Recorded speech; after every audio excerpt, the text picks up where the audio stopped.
So good evening. We are back to the study of the Spirit's book. We're still on book 2, chapter 7. Infancy is the subject that we're going to address today. We are, in this chapter, talks about the return to the physical body or reincarnation. Okay, Philip, you start for us. 379, Infancy. Is the spirit living in the body of a child as developed as that of an adult? Possibly even more so, if it had progressed farther before reincarnation. The imperfection of its organs is what prevents the spirit from manifesting itself. It acts according to the method available to express itself. Okay, so we know that we are eternal spirits.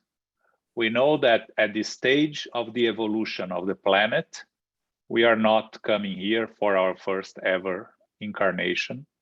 We are on a long path already of multiple incarnations and reincarnations. So a child, when it's born at our world at this stage, is a spirit that already had incarnations. And it can be a spirit that is even more developed than that of the parents. So the only thing preventing the spirit to act on its full faculties is the body of the child that prevents them from expressing themselves as an eternal spirit. We mentioned last week, by the end of the study last week, the example of a great musician, let's say a great violin player. If you give him or her a damaged violin, they won't be able to play. It doesn't mean that they are not an accomplished violinist. It's just the instrument does not allow them to express their music. It's the same thing with the spirit in the body of a child. Until the body develops and they are able to fully express themselves, they'll be restricted by the body that prevents. Last week we studied mentally challenged and physically challenged spirits, and we discussed a lot the impossibility of that spirit to express itself through a physical body that was limited. It's more or less the same thing with a child. The spirit may be much more evolved, but it's unable to manifest through the physical body. Maybe the spirit is not more evolved than the parents, and he or she is there for the parents to educate, but we'll address this later in this chapter. Okay?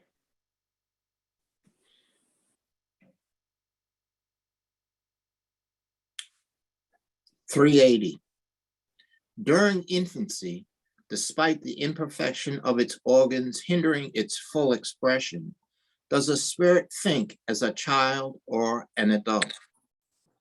While existing as a child, a spirit's organs of intelligence do not give it the complete intuition of an adult, as they are not yet fully developed. The individual's intellect is narrow in scope until age has matured his or her reason.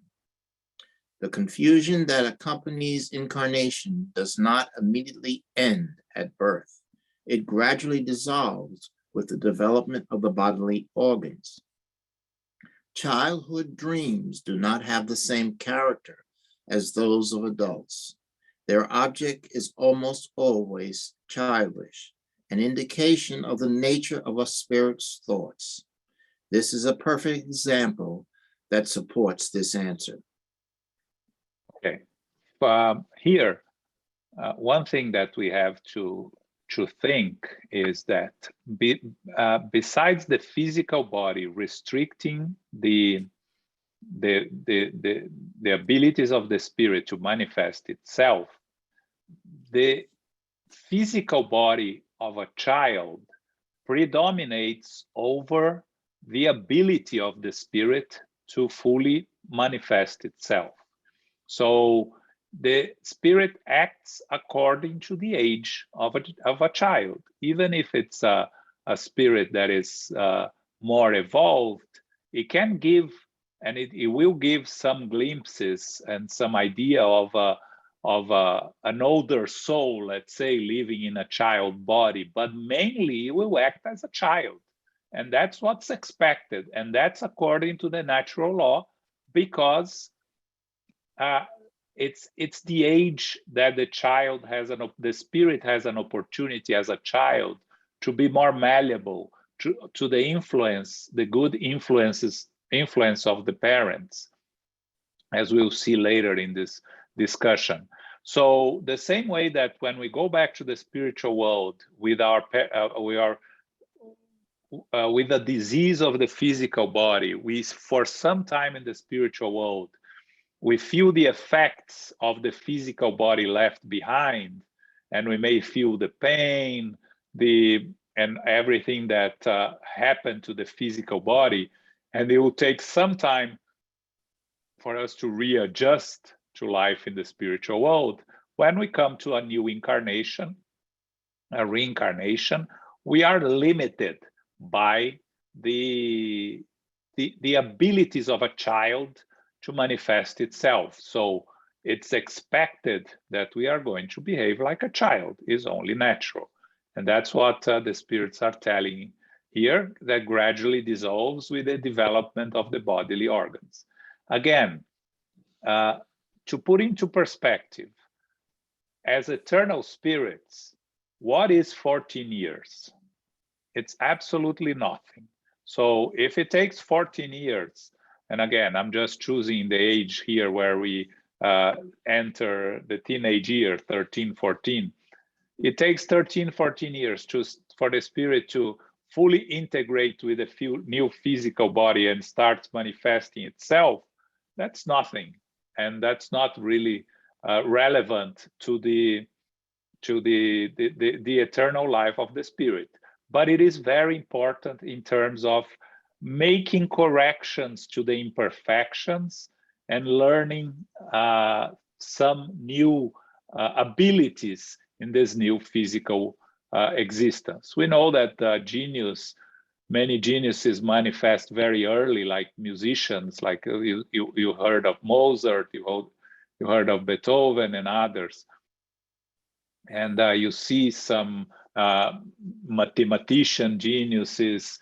So, but these are the exceptions. The rule, most of us will have a normal childhood without manifesting anything out of the ordinary. What we can manifest is our imperfections, and that's the role that the parents have to play to try to control or to educate the child to learn to control their imperfections, or to get rid as much as possible of their imperfections. Okay.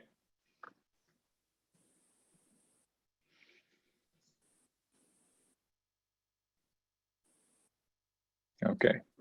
381. When a child dies, does its spirit immediately regain its former energy?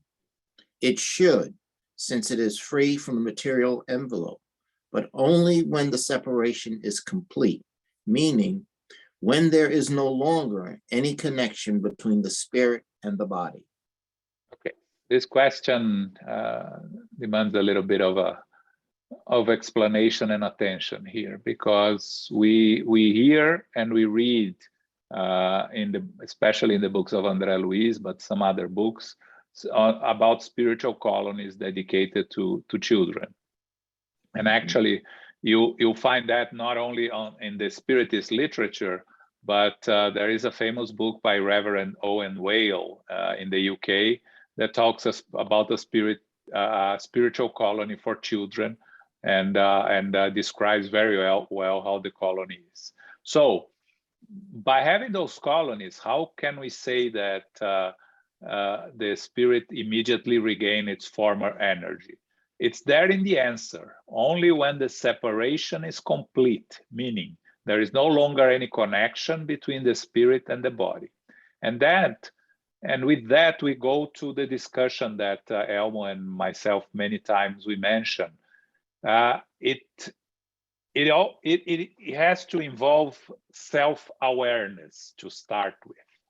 So when a young child, a baby, discarnates, before it has self-awareness, it's much easier to complete separate from the physical body and regain its former spiritual nature. When a child has self-awareness, knows that it is a spirit, that it exists, then when they return to the spiritual world, if they return at a young age, they will continue to grow as a child in a sense for most cases. Of course, much more evolved spirits, when they come to an incarnation on a mission and they die, the physical body dies young, they can recover their former self much easier. But then again, it's in the answer, because the separation from the physical body is complete, as an evolved spirit knows how to separate itself from the physical body. A child that is an average spirit like us will not have this ability to separate from the physical body. Will still be somewhat connected mentally to the physical body just left behind. So it will continue to grow in the spiritual worlds, following the natural growth that the child would have in the physical world. Again, we're talking here the average. We're not talking about the exceptions. There are always exceptions, but on average, that's how it happens. The child will always have a special protection and assistance in the whole process of discarnation if they are dying at a young age, because they are defenseless against the evil spirits. So they will be protected by the more evolved spirits, of course, much better than us, when we have the ability to according to our vibrations, find ourselves where we connect. Okay? Elmo, I don't know if you have something to add here, if I missed something. Yeah, I think the most important is the issue of identity, right?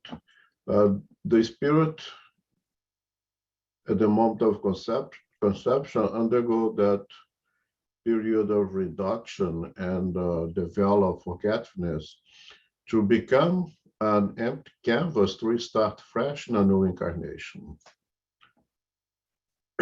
And as it matures still as a child, it identifies itself as a child. If you discarnate and go back to the spiritual world as a 4 or 5 years old, they do recognize themselves as a 4 or 5 years old. That's their only identity that they have, because they went to that process of losing it.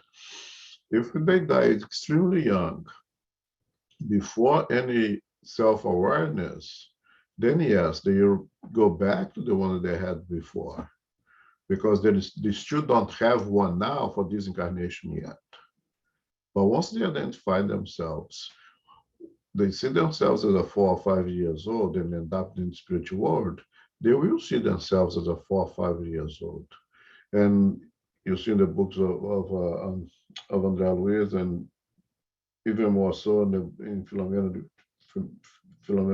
de Miranda, psychologists, that they even continue to mature, continue to grow up in the spiritual world, because they have already their established identity. It would be very messy to go through all that work of the process of losing one identity to be able to assimilate another, and then completely forget the very last one, which is the one of a child, and become an adult again. Are there cases that it happens? Yes. Again, there are always the special cases, and high order spirits can do that. But most of us, if we discarnate at 6 years old, we'll see ourselves as a six years old in the spiritual world. That's our identity now. Even though we know that as an eternal spirit, we had many different identities as adult previously, but we're going to take the one that we have now as we understand ourselves now.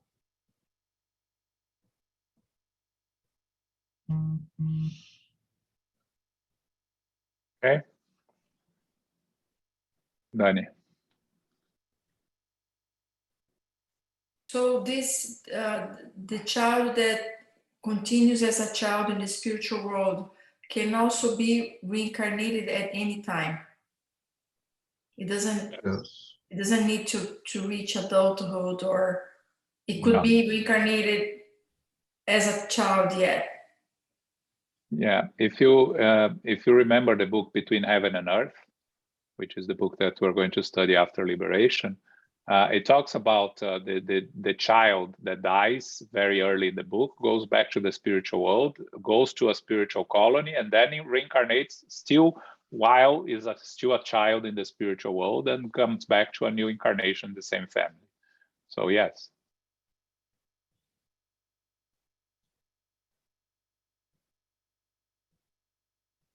Okay. 382.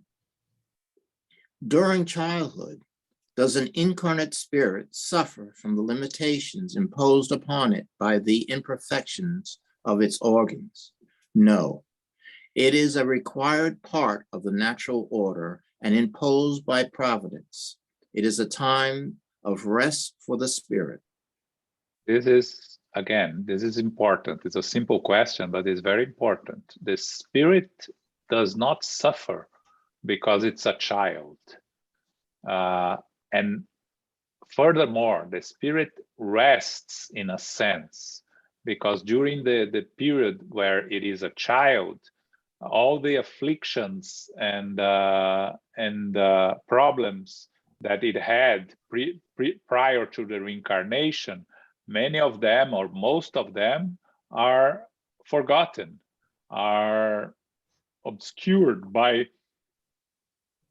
the limitations of this new physical body that is a child's body.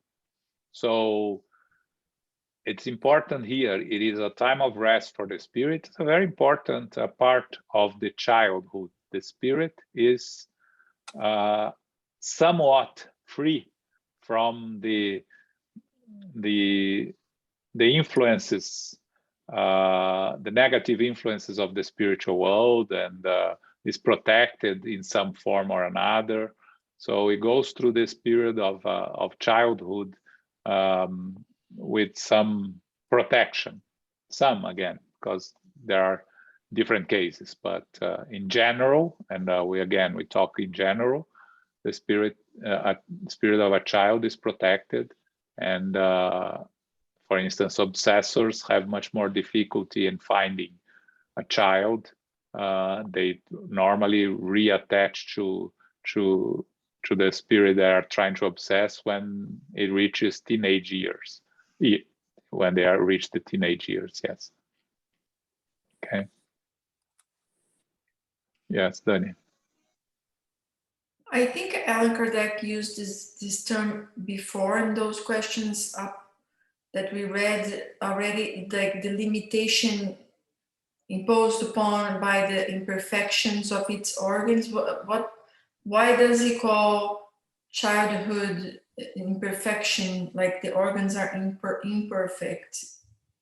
Not fully developed. I think that's the only, yeah. I agree with the imperfection here. Yeah. It means not fully developed. Mm-hmm. It's in the process of still. Yeah. Mm-hmm. Okay. Okay. 383. Yeah. What is the point of a spirit experiencing childhood? The purpose of incarnation is the improvement of the spirit, and childhood makes a spirit more open to the impressions it receives. This may contribute to its advancement, toward which all those responsible for the child's education and training must contribute. Yeah, here is what we mentioned before. First, the point of spirit experience in childhood, a little bit was answered in the previous question, right? Time of rest. And also what we mentioned, that during childhood, the spirit is more open to the impression it receives. And all of us that had kids or have dealt with kids or have had interactions with children, young children, we know that they pay attention, they learn fast, they absorb a lot of what is thrown at them at the young age.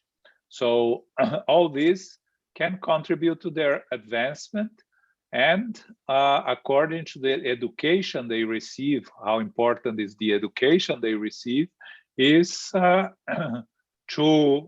help them learn to control their inferior tendencies, their imperfections. Of course, nobody's going to become perfect in this incarnation, but anything that we can do to help the child to control their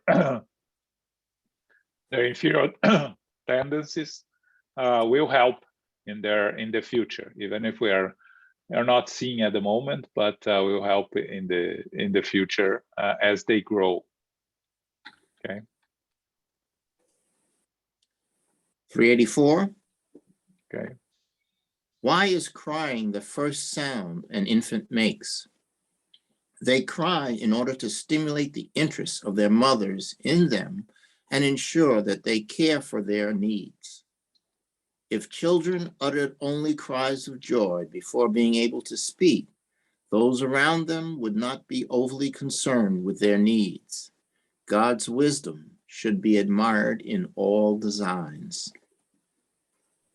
In terms of physical needs, right? You spend 9 months protected, warm inside the womb of the mother, and then suddenly there's a lot of lights around you, a lot of strange things around you, and you come out of this protected cocoon, and you are thrown into the world. You don't know how to speak, you don't know how to express yourself, so you cry. What you do is the only way you know how to manifest yourself is to cry. God's wisdom should be admired in all designs. We see that, okay, in the crying of a child. Okay. 385. 385. Where does the change that occurs in the character at a certain age, particularly upon leaving adolescence, originate? Does the spirit become adapted? Upon regaining consciousness, the spirit appears as it was before incarnation. You do not know the secrets that are hidden beneath the apparent innocence of children. You do not know who they are, who they have been, or who they will be. You love and cherish them regardless, as though they were a part of you. This affection is so strong that the love of a mother for her children is believed to be the greatest love that one being can have for another. What is the source of this sweet affection and tenderness that even strangers feel for a child? Do you know its origin? That is precisely what I will now explain to you. God sends children into new lives and gives them all the external appearances of innocence, so that they may not accuse God of being unfairly harsh. Even children with a propensity to the worst wickedness are concealed by the unconsciousness of their own acts. This deceptive innocence does not make children superior to their prior lives. It is merely the image of what they should be. If they do not match this image, they alone are to blame for the ensuing atonement. God has not made children this way solely for themselves. God has also done this because of the parents, whose love is so necessary for their survival. This essential love would be greatly reduced if a child's true shameful nature were on full display. As parents believe that their children are inherently good and gentle, they shower them with affection and care. When children no longer need this assistance, which is given to them for 15 or 20 years, they reveal their true characters. Those who are truly at heart remain good, but even then, their characters reveal many traits that were once hidden. God's ways are always for the best, and for the pure in heart, the explanation is always easy. A child born among you may have come from a world in which it has acquired habits that are drastically different from yours. How could this new being, possessing its own passions, inclinations, and tastes, adapt to your world if it came in any other fashion than the filter of infancy intended by God? This process merges together all the thoughts, characteristics, and types of beings produced by all worlds in which creatures grow. At death, you find yourselves in a type of infancy surrounded by a new family of brothers and sisters. You are unaware of the habits, manners, and relations of a world that is new to you. You find it difficult to express yourselves in a language that you are not accustomed to and that is more vibrant than your thoughts today. See number 319. Childhood also has another purpose. Spirits use the physical life to improve themselves. The weakness of youth renders them more flexible and open to the advice of those whose experience should aid their progress. This is how bad predispositions are repressed and flawed characters are gradually reformed. This repression and reformation is a God-given duty for parents, a sacred mission for which parents are fully accountable. Childhood is not only useful, but indispensable, just like all of God's laws that govern the universe. Okay, thanks, Philip. Very long answer from the spirits. Let's go in parts here. So in the beginning, first paragraph, it talks about us and our parents and relationship with children. You do not know who they are, who they have been, or who they will be. Again, we're talking here in general. We're not talking exceptions. Of course, some people that can see previous lives can have a sense of what their children were, but we're not talking about this. We're talking in general. So you have these young children, and you have to take care of them. So you love and cherish them. You take care of them with like the love of a mother for a child is considered to be the greatest love, right?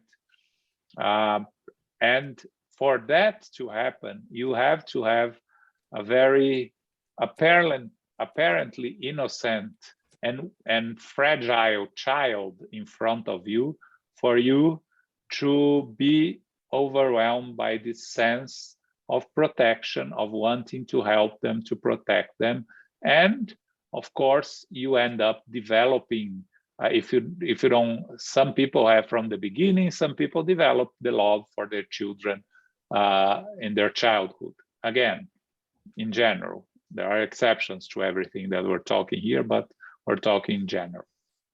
So the child will have these worst tendencies hidden for some time.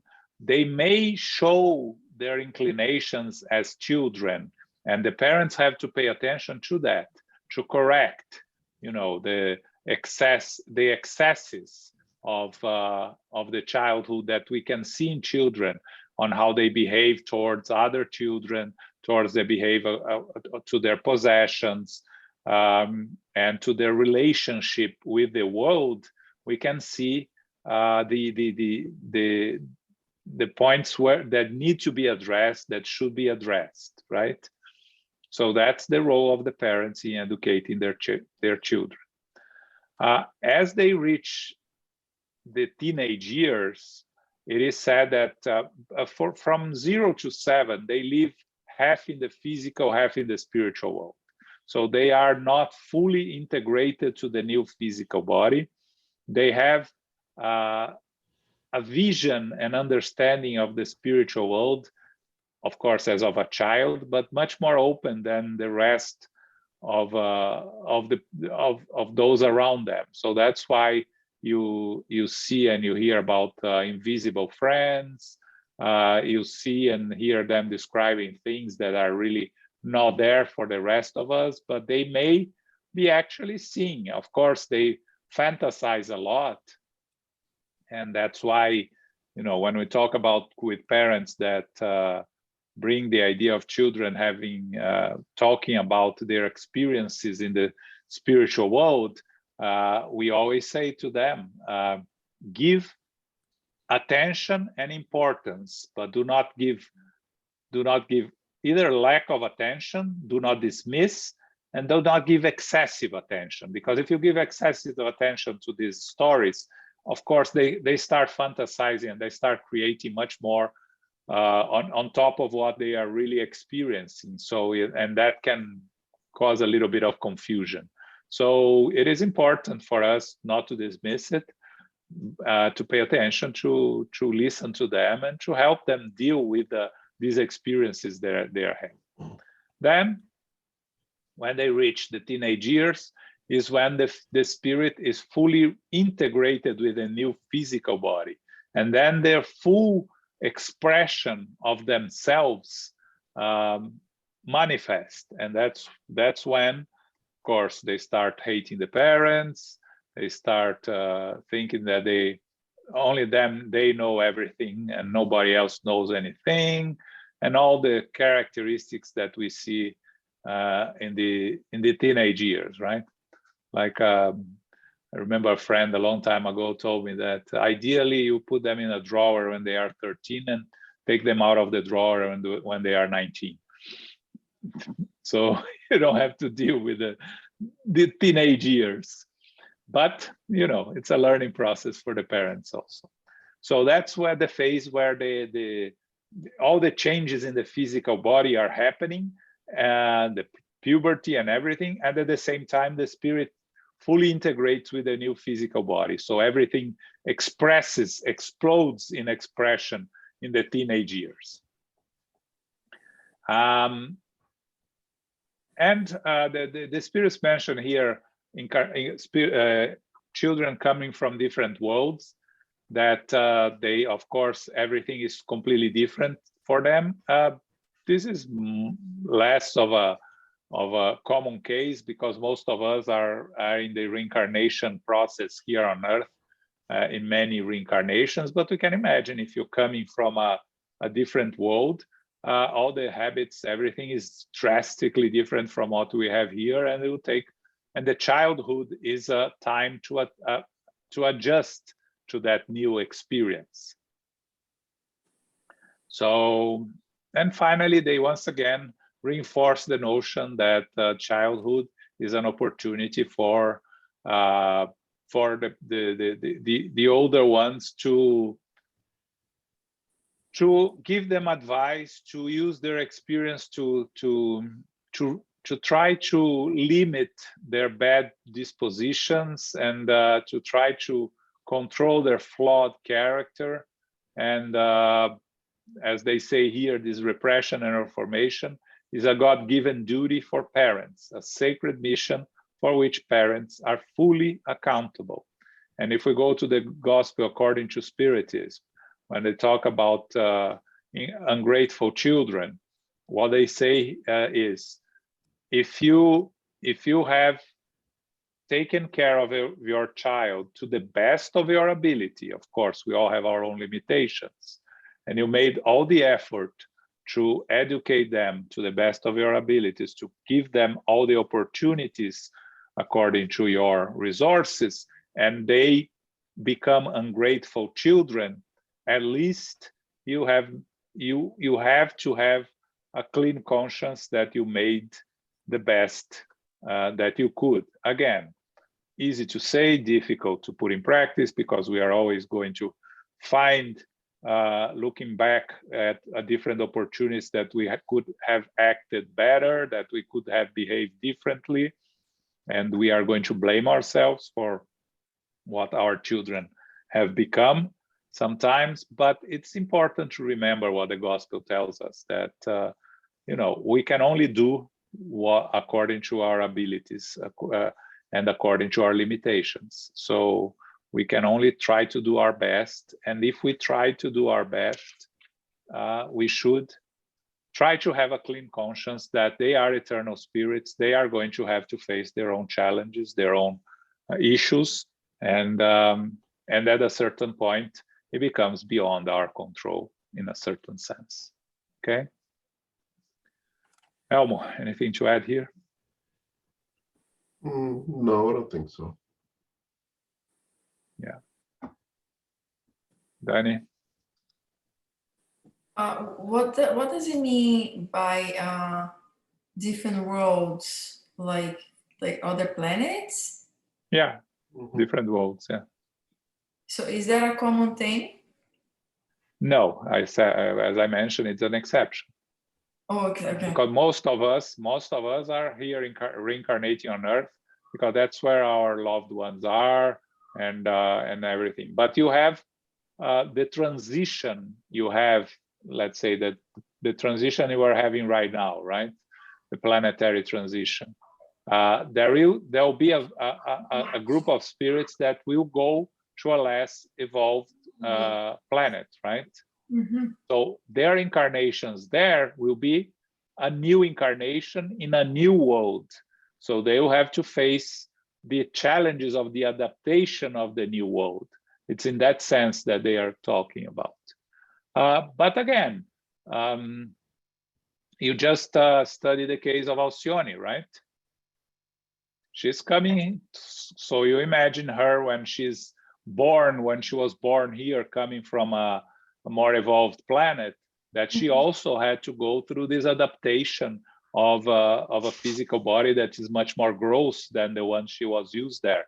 So she needed a time to adapt, and that's the childhood. Yeah. No, I think I don't know which question we have been talking about that before, like people that come from other planets or the worlds, but I always ask, I had this question in my head, like how often, or maybe it's more often than we think. Like some people, they are very different than people around them, like the way they behave or dress.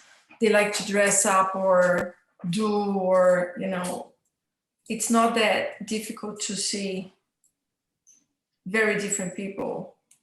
Yeah, I imagine that it happens.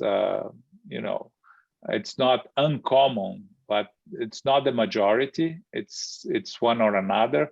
And what would be the reason? Let's say that you need to get away from all your difficulties in a certain planet, and you are surrounded by spirits, and it's not really helping you. You need to take a break from it. So one incarnation in a different world will give you an opportunity to take a break, to have contact with different spirits. We're always growing. It's a learning, right? Like when you move to a foreign country and you don't know anybody, right? The beginning is an adaptation and a difficulty. So it would be more or less that idea, I think. Okay. Okay, any more questions? Yes, yeah. Renato. So, like you mentioned, the case of children, showing abilities or whatever. Question would be, how can you deal with a child showing signs of what you might interpret as an ability or maybe as a resemblance of a previous life? Should that be encouraged or just watch at distance? How a parent can better understand, let's say that out of the blue, the child wants to I want to be an astronaut out of nothing. There was no influence, no books, no nothing. There's that thing that repeats, and so how a parent can navigate with that? We should pay attention, and if it's something that can benefit them from, let's say, a child who wants to be an astronaut, only watches movies about astronauts, only read things about space travel and things like that. We should not dismiss, absolutely, because we are going to hurt them if we dismiss. We should help them find their passions and facilitate them achieving their passions without being the helicopter parent. You know the expression, right? They are hovering around your child all the time, because that can cause the child to get frustrated and angry and miss an opportunity that they may have. So let's say, talking about a musician, which is an easier example to give. A child loves music from the beginning, shows the predisposition to play music. We should give them the opportunity, expose them to different instruments, expose them to classes. But we cannot force, let's say they have piano classes. We cannot force them to have classes every day for 12 hours if they are not willing to do that. We cannot force them to spend the whole day studying piano at home. I read some cases of famous athletes. The best education that the parents gave to them when they were showing inclinations for sports was to expose them to several different sports when they were children, helping them play different sports and allowing them to enjoy childhood. And then when they reach the age of 13, 14, 12, 13, 14, that's when they are going to choose, if they want, what sport they want to focus. So it's to give support, to not be overbearing, but not to dismiss.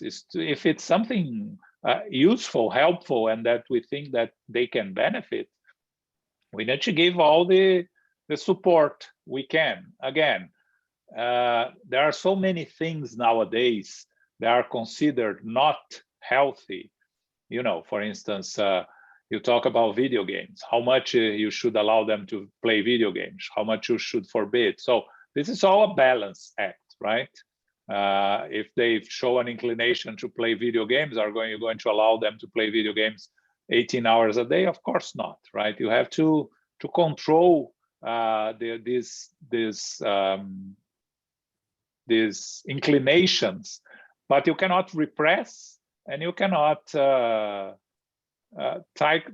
try to find in your children the solution for all your financial problems, which is something that many parents do also. So these are all challenges, Renato, but we cannot dismiss. For sure, we need to engage in conversation, to talk about it. Even for us, if it's something completely foreign for us parents, to study a little bit, to learn a little bit more, so we can engage them in a intelligent discussion about the subject, whatever the subject is. Okay, Elmo, anything? Oh, sorry. Yes, Renato. Yeah, No, go ahead. Yeah, we like to take it to the positive side, and that's good. So yeah, if it's something positive, encourage and use for your own advantage. The kid has a tendency for music, wants to do music 24/7, wants to be with a guitar in the hands 24/7. Use to advantage. Yeah, we can stimulate you to do your music. We're gonna put you on a music education, but you have to take care of your biology also, have to take care of your physics also, have to take care of mathematics also, because if you don't do those, then I have to cut off the music. No use to your own advantages, it's a wonderful bargaining tool. But let's not just forget about the negative tendencies also that is in some children also. I had a very young age a tendency for violence. Without having the example in the same household, that a child had a tendency to be aggressive, to hit for anything else, had a tendency to be malicious toward pets. No, there's other things that have to pay very good attention and redirect as well. So you have those tendencies for the good, for the talents of arts and athletics and physics and everything else, but pay good attention for the ones that you have to re-educate, to redirect as well.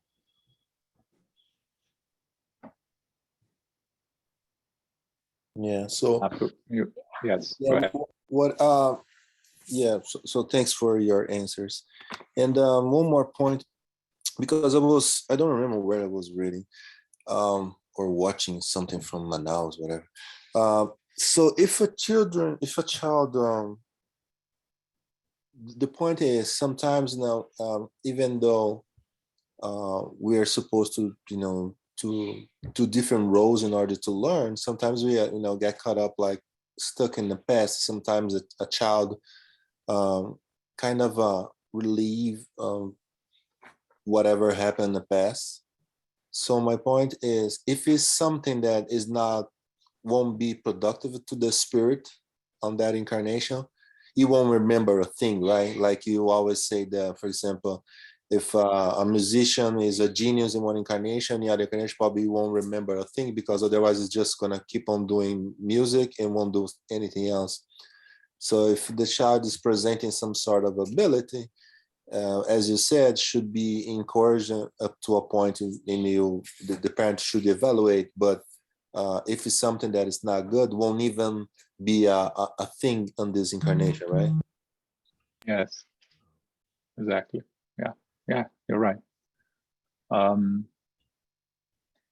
Ricardo, I don't know if you want to share your own experience, if you have something to add here on your when you were growing up, your relationship with music, and how you were helped or not helped by the environment, by the surroundings, by your parents. Anything, if you want to comment. But Yeah, I think it was exactly what Elmo said. I just picked up the guitar, and like all of a sudden, it was funny. It's like, wow, I guess he knows it.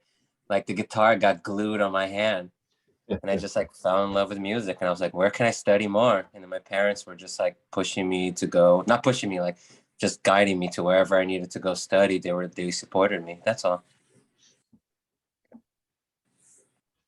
And that anything anything that they did that you looking back, you think they shouldn't? I'm not there yet. All right, I was just curious. Okay, Elmo. Annette Guimarães has a hypothesis or theory that I like very much. Most of us went to high school. All of us, just about all of us, we studied the second equation of second degree, right? Would be able among us to do a simple equation of second degree right now. Would be able to find the delta of the ax squared plus bx plus c equal y, right? Who does remember how to resolve that now? We did. We practiced it. You practice, you take tests. We passed. You got an A on the test, right? If who would be able to get one equation of that now and take care of that naturally? Because we learned in the past, didn't we?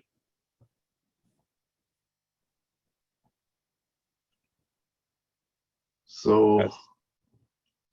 according to Annette, and I like the idea, when we truly, really learn as a spirit, as we integrate in the spirit, we have it with us. So we learned as a 14 years old guy with put in our brain to pass a test and then it's gone. All of us did the Krebs cycle at one point in biology. Who could do the Krebs cycle right now? Can't even remember what Krebs cycle is anymore, right? But we did it. And we passed the test. And that's why we're here now. So we did really learn as the eternal spirit. We received enough instruction, memorized enough to pass the test, and done with it. When we really learn and integrate into the eternal spirit, we keep with us. And that's the theory of the 5 years olds who sit in the piano and play a symphony. That's the theory of the 7 years old who you do mathematical equations that it's postgraduate level, those geniuses, because they really, really, really learned it. Perhaps I'm guessing here through multiple reincarnations, they really integrated that in their being at the eternal spirit, so they are able to bring it because they have it. Or once they are exposed to that thing, they take it like nothing, completely simple stuff. All the kids are struggling to understand, and for that special one, it goes like nothing. There is no challenge at all here. So if a child brings that easiness towards one or another subject, one or another field of studies, it's likely because the child has really integrated that as the eternal spirit in their makeup, so to say. And if it's good, encourage. If it's good, use to your advantage again. If it is, again, there is the good side and the bad side. If it's something that we should try to re-educate it, that's parents' responsibility as well, to redirect, to eliminate those vices and build virtues.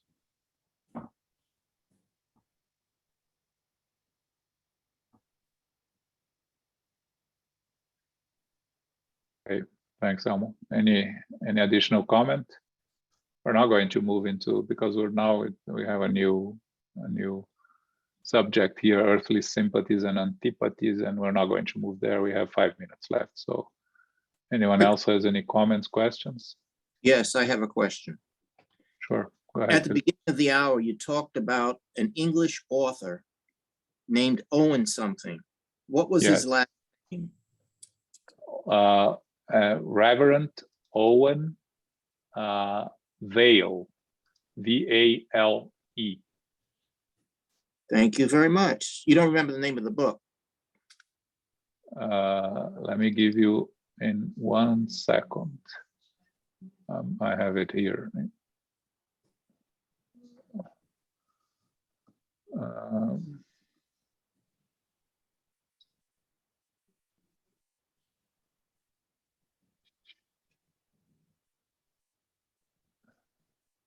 The Life Beyond the Veil. Reverend Vale Owen. Actually, Owen is his last name. Reverend G. Vale Owen from 1920. The book is called The Life Beyond the Veil. It talks about the city of Castrel, Castrel, which is a spiritual city dedicated to help and assist children. Thank you very much. Okay. Anything else?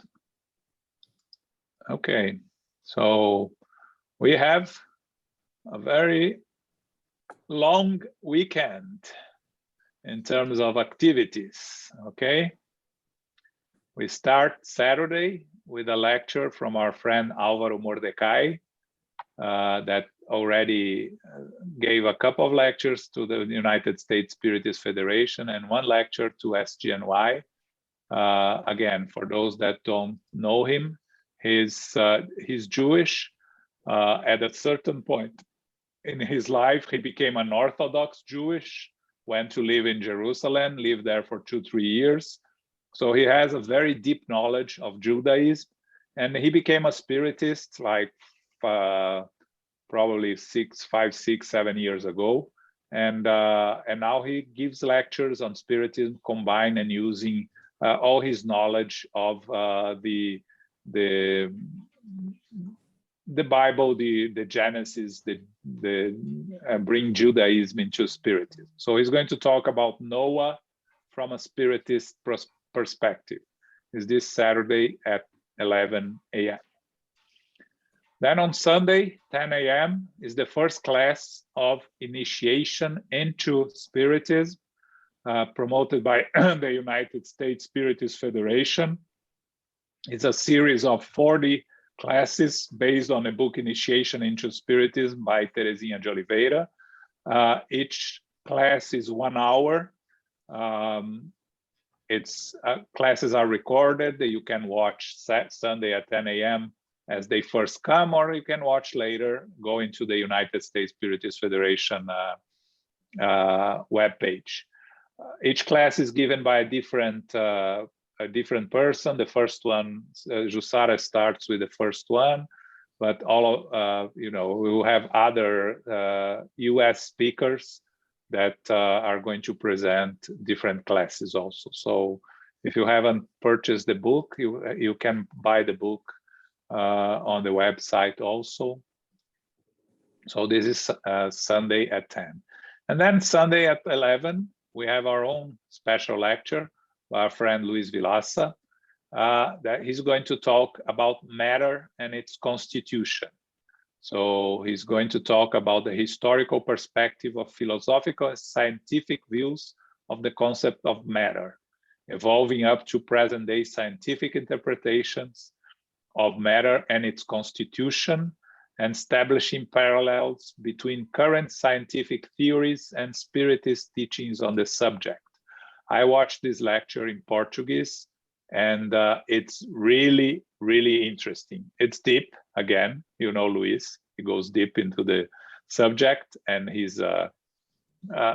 studies very hard. So I guarantee you, if you want to go to if you want to watch a serious study of the subject of matter, it's really worth. So this is Sunday 11 a.m. So we have a full weekend. I hope you find time for all the events on this weekend. Okay. The book club next week, Wednesday, is chapter 4 of part 2. Okay, for those that are studying the book club, renunciation with Danny. Okay, and Zoraida, can you do our final prayer? Yes, of course.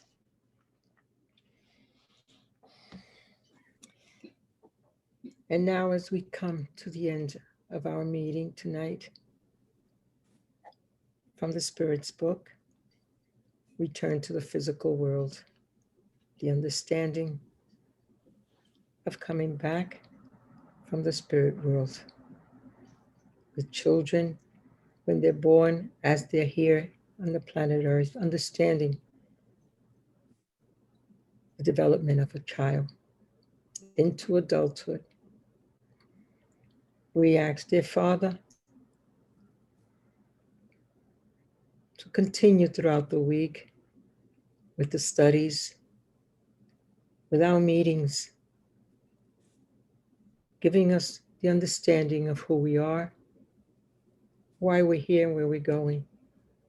We're grateful, dear Lord. We ask as we continue throughout the week to keep ourselves with an open heart to all those that are going through much difficulties, to keep our prayers, asking our Lord to support, guide them, giving them the strength and courage that is so necessary now. We ask, may we continue throughout the week, meetings, understanding, and knowledge combined together to become the best that we can through Spiritism. We thank you.